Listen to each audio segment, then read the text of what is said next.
Hello guys, இப்போ உங்களுக்கு புதுசாக ஒன்று காட்ட போகிறேன். இந்த பேப்பரை வச்சு நம்ம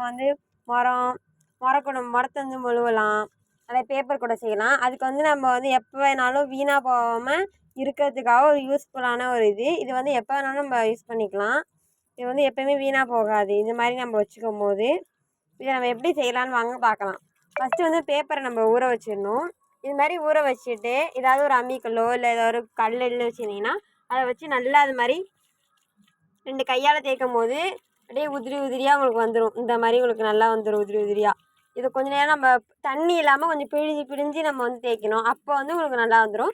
கடைசியில் காட்டுறேன் எப்படி பண்ணலான்ட்டு. ஃபஸ்ட்டு நல்லா அதை இப்போ நல்லா கையால் அப்படி பிழிஞ்சிட்டோன்னு வச்சுக்கோங்களேன், நல்லா வந்துடும்.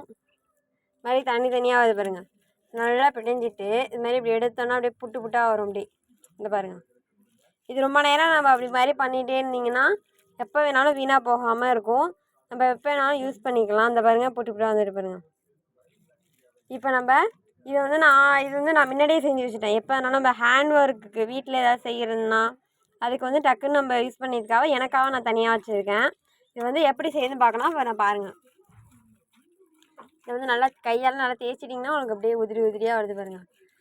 இந்த உதிரியை பிழிஞ்சிட்டு நல்லா தண்ணியே எல்லாமே பிழிஞ்சிட்டு இப்படி எடுக்கும்போது நல்லா வரும் உங்களுக்கு. அந்த டப்பாலேருந்து எடுத்திருக்கேன். இது நல்லா காஞ்சி எப்படி இருக்குது பாருங்கள். இது நம்ம வாட்ரு நம்ம ஆட் பண்ணும்போது நல்லா அப்படியே அழகாக பஞ்சு போல் ஆகிடும்.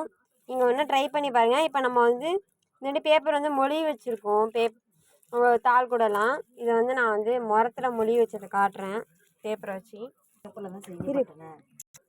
இந்த மாதிரி நம்ம பேப்பர் கூட செஞ்சுருக்காங்க பாருங்கள். பேப்பரை வச்சு நம்ம பண்ணியிருக்கோம் பார்த்தீங்களா. இந்த மாதிரி நம்மளுக்கு ஒரு துணியை வச்சு அதுக்கு மேலே நல்லா அப்படியே தண்ணி ஊற்றி நல்லா மொழிவிட்டிங்கன்னா வெந்தயம்னா தேவை. நம்ம சிம்பிளாகவே அழகாக செஞ்சிடலாம். அப்படி ஒரு ஸ்ட்ராங்காக இருக்கணும்னா நீங்கள் வெந்தயம் போட்டுக்கலாம். இப்போ நாங்கள் எப்படி செஞ்சுருக்கோன்னு பாருங்கள். ஃபுல்லாகவே நல்ல ஒரு இதாக இருக்குது பாருங்கள். அழுத்தமாக ஸ்ட்ராங்காக இருக்குது. அதே மாதிரி மரத்தையும் நாங்கள் மொழிவி வச்சுருக்கோம்.